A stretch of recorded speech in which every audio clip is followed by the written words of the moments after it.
Hi fans, so today we are looking at the game of Alexandra Kosteniuk against Natalia Pogonina. It's played at the Russian Championship Superfinal for women in, let me check the year, 2014. So we'll go through the opening moves rather quickly, as usual. And we see an interesting offer here.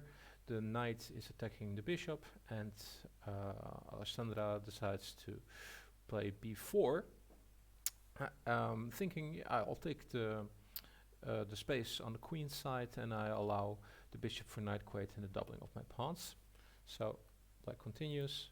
Oh, black continues by accepting, and now after the recapture, a very principled move would have been to play here a5.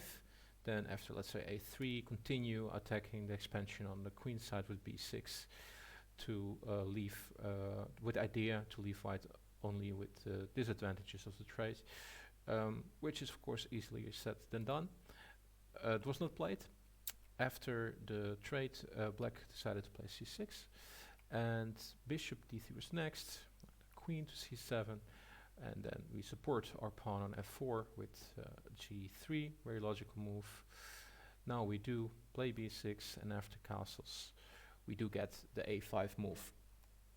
a3, and now bishop to a6. It makes sense. Black's annoyed by the white bishop aiming at h7. Perhaps bishop b7 would have been an idea, but the problem you might walk into is that if that pawn on c6 gets locked with the c5 pawn, then your bishop is also not well placed. So I can understand both moves. I think I would have gone with bishop to b7 myself. White trades, and now after queen e2, the rook goes back. m5, pushing more space, attacking the king position, and now e5 and d takes e. After taking on c, we get rook to e8, and here we have the nice little move e6. I always like these kind of pawn moves. Yeah, it is always a bit menacing to have this intrusion, and it will cause some problems. Knight goes to c5, and after check, we have the king a bit misplaced on f7, and also the knight on c5 will be targeted with the move rook to c1. Rook is very nice on the c file, so that is a good move regardless. And here perhaps would have been smart to just move king to g8 and try to solidify your position a little bit, but black decided to move a rook a7 to a8. Now queen to d1, and here, funny enough, queen to b7 would have been a better move than what was played, and why we shall see. Queen d6. Now white is actually a very nice move, and that is knight to a4.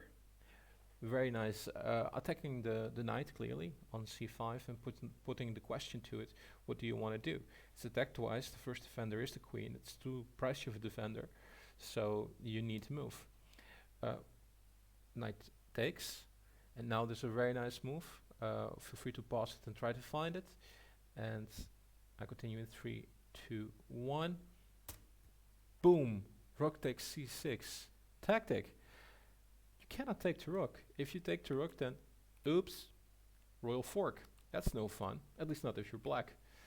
And let's say, okay, can we do something else? Can we try something like knight b2, counterattacking? Well, no, for many reasons, but the most clear one is knight to g5, check. And now after takes, we have check. And then the king moves and the queen will fall. And if we don't take, we move the king to g8. We just have queen to h5 with a mate threat on h7 and on also, no, on h7, sorry. Yeah, you cannot stop it whilst also your queen is attacked, so you have to choose either the king or the queen, so it's too much. So let's go back.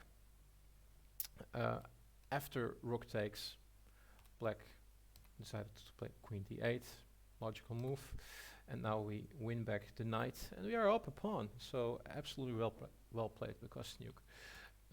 Bishop to f6, And now rook to d1, and after rook to e7, again a very logical move, rook to c5, attacking the pawn that has no friends anymore. That's always slightly annoying to defend. Black is happy to trade queens here, although it might cost a pawn. White chooses to play queen to b3. And here, perhaps a good try might have been to just play a4. Well, you are clearly losing as black, right?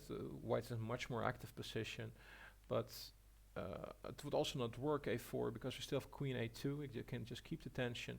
And alternatively, we can just take as well still.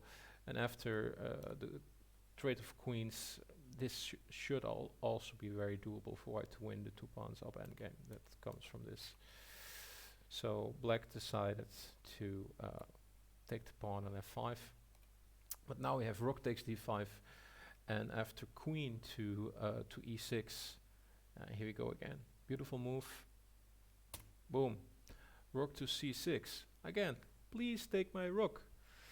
And again, if black says, yeah, sure, I want to have your rook. Boom. Check. There goes your queen. So after king to f8, it is rook takes c6. So again, it's not an option to take the rook. So what to do? Well, rook b8 was played. It doesn't help because now we have a beautiful finish. Again, boom, knight to g5. Check. What to do? Well, bishop takes g5, but now we have check with the queen on f3.